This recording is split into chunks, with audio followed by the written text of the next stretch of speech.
The rain was pouring the night they threw him out. After 23 years of driving the most powerful couple in the city, Daniel Carter stood outside the gates of their mansion, holding a small cardboard box with everything they had left him. His old jacket, a few photographs, a watch his wife had given him years ago, and a letter. A letter that simply said, "Your services are no longer required." Daniel stared at those words while the mansion lights burned behind him. Inside, Richard and Victoria Blackwood were celebrating. They were laughing, drinking expensive champagne, talking about how easily they had removed the old driver from their lives. But what they didn't know was this. Daniel wasn't just their driver. He was the only person alive who knew what happened on the night their empire almost collapsed. And he was the only man who could destroy everything they had built. 23 years earlier, Daniel was just a young man trying to survive. He grew up in a small town where everyone knew everyone. His father repaired old cars. His mother worked 2 jobs to keep the family alive. Daniel learned early that respect wasn't something you demanded. It was something you earned. He became a mechanic first, then a driver. Not because he dreamed of luxury cars or wealthy passengers, but because he needed money to support his younger sister after their parents passed away. Daniel wasn't the kind of person people noticed. He didn't talk much. He didn't brag. He didn't chase attention. He simply showed up. Every morning, every night, every storm, every holiday. For 23 years, he opened doors for Richard Blackwood, a billionaire businessman who owned hotels, companies, and half the downtown skyline. People feared Richard. Employees whispered when he walked past. Investors followed his every move. But Daniel saw a different side. He saw the anger behind the expensive suits, the fear behind the confidence, the secrets behind the success. Because a driver sees things others don't. He hears phone calls. He notices meetings. He remembers faces. And Daniel remembered everything. Especially one night. The night that changed everything. It was 3 years into his job. Richard had ordered him to drive to an abandoned warehouse outside the city. No assistance. No security. No explanation. Daniel thought it was strange. But he stayed silent. That was his job. Until he saw who was waiting inside. A famous businessman. A government official. And Richard Blackwood's biggest competitor. They weren't discussing investments. They weren't talking about business.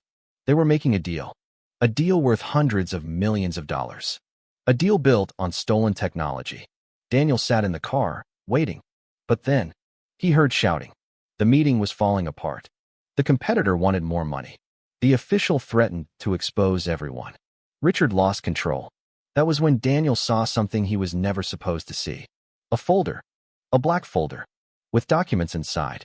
Documents proving Richard Blackwood built his empire by stealing another company's invention. An invention created by a small engineer who died years earlier. An engineer who had no family powerful enough to fight back. Richard had stolen everything. The idea, the patents, the fortune, and he thought nobody knew. Except Daniel. But Daniel never said a word. Not because he was afraid.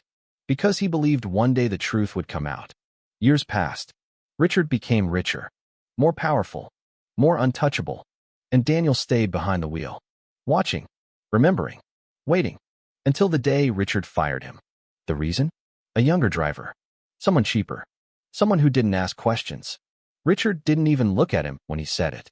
"You're old, Daniel. The world moves forward. People like you get left behind." Daniel looked at him quietly. Then said, "Some things don't disappear just because people stop looking at them." Richard laughed.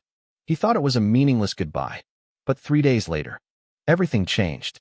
A major company announced they were reopening an old investigation. The same investigation Richard had buried decades ago. News reporters surrounded the Blackwood headquarters. Investors started pulling money. The stock price dropped. Richard panicked. Because someone had sent the investigators something. A copy of the original documents. A recording. And a picture. A picture from the warehouse that night. Richard knew exactly who had sent it. Daniel. For the first time in 20 years. Richard Blackwood was afraid.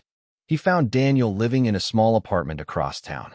The billionaire who once controlled everything now stood outside a simple door, begging. "Daniel, you don't understand what you've done." Daniel opened the door. "I understand perfectly." Richard tried to remain calm. "You were just my driver." Daniel looked at him. "No." A long silence filled the room. I was the man you ignored. Richard's face changed because he realized something. The person he considered invisible had been watching him the entire time. Richard offered money. Millions. A new house. Anything. But Daniel refused. I don't want your money. Then what do you want? Daniel looked at the old photograph on his table. A picture of his father. I want the truth. Richard walked away. But the damage was already done. The investigation continued. And the final hearing became the biggest event in the city. Everyone came. Journalists. Investors. Employees. Families who had lost everything because of Richard's fraud. Richard entered the courtroom wearing the same expensive suit he wore for every victory. But this time, nobody respected him. Then Daniel walked in. Not wearing anything expensive. Not trying to look powerful.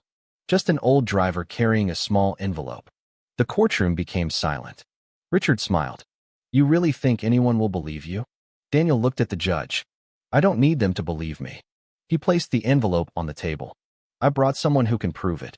The doors opened. An elderly engineer entered. The son of the man whose invention had been stolen. The man Richard thought was gone forever. The courtroom exploded.